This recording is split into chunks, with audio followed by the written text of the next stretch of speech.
Hello everybody! Today I'm going to do a really brief wrap-up of what I've read, mainly because it's been a rough weekend and I'm sneezing like crazy and I just don't want to deal with this. I'm going to go take care of myself after I film this. But I didn't want to miss a wrap-up because getting behind stresses me out as well. So really quickly, here's the stuff that I read this past week.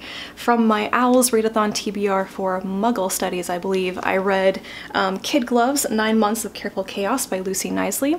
This is her graphic memoir about her journey with her husband to conceive and have a child, and it goes through them deciding to have a child. She goes off of birth control, they conceive very quickly, but then she goes through a series of miscarriages, and then when she actually has her child, she almost dies during delivery because of eclampsia, I believe.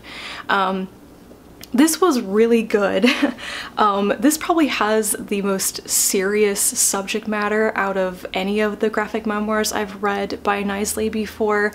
It's heartbreaking, obviously. Miscarriages and the struggle with that is just, it's awful. But it does have the charm and some of the humor and whimsy, I think, of her other graphic memoirs. Just her style alone it's simple and kind of cute and everything. I felt like there was a really good balance that made this accessible and readable despite how heavy the content could be. And it was really interesting because it was not just a memoir, she was also including a lot of research and busting a lot of myths about conception, pregnancy, childbirth, etc. And it was really, really good. I enjoyed it, and once again, I'm kind of glad that I probably will never go through this. I respect people who choose it willingly and get through it, but I'm not sure it's really for me. After that, I read probably my least favorite book of the week, and that was The Poppy War by R.F. Kuang. This is a BooktubeSFF Award nominee in the Best Debut Novel category, and it is basically a grimdark fantasy novel that's been very popular here on BookTube, so everybody's probably heard of it before. I'm not going to go into a lot of detail about the plot, but basically a very poor young woman decides to try to pass the national tests to get into an academy, like the military academy, to get out of her bad situation. She succeeds. She's kind of a Mary Sue character in the first half of the book, which is basically all like a training montage at the academy. And the first half of the book really adhered to like the training academy template from a lot of other books. I've seen people say that they thought that the first half of this was totally ripped off from The Name of the Wind, and I don't know, I've not read The Name of the Wind, but it was extremely predictable. I felt like it was actually just adhering to a template of like all the stuff that's been done before.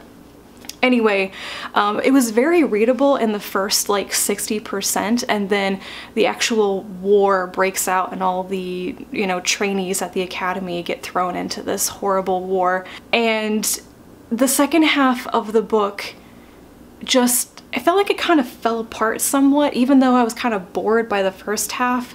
It was structured well. The second half, I just didn't, I was like, what is going on here? And the main character, her personality became very inconsistent.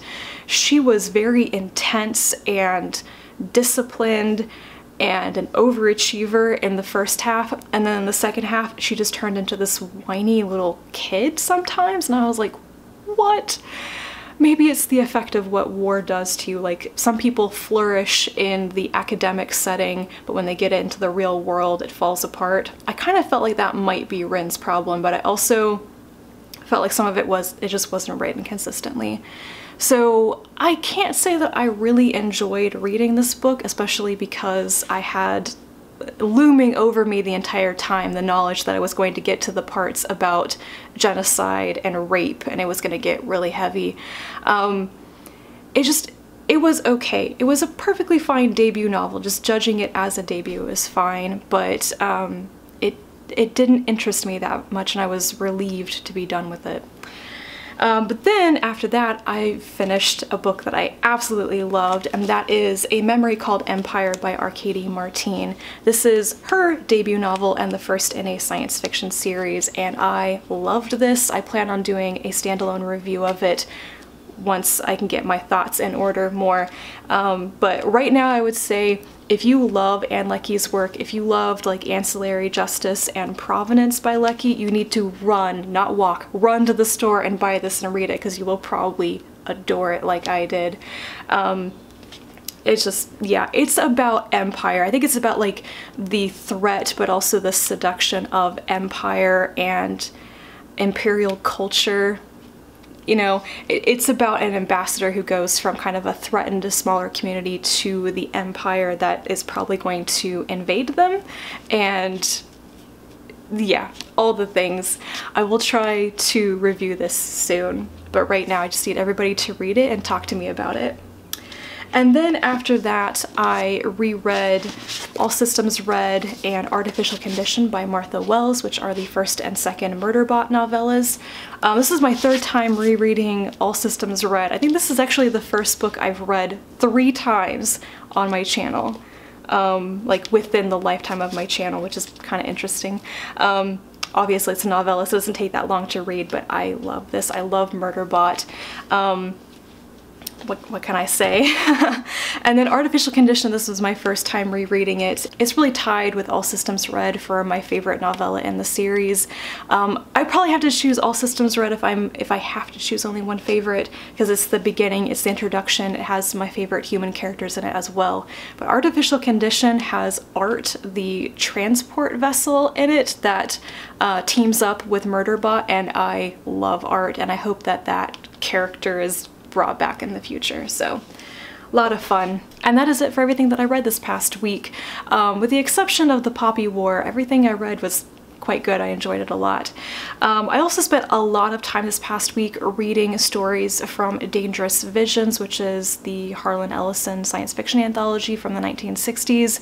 I thought I would finish it this week and talk about it today, but actually I'm not enjoying it at all.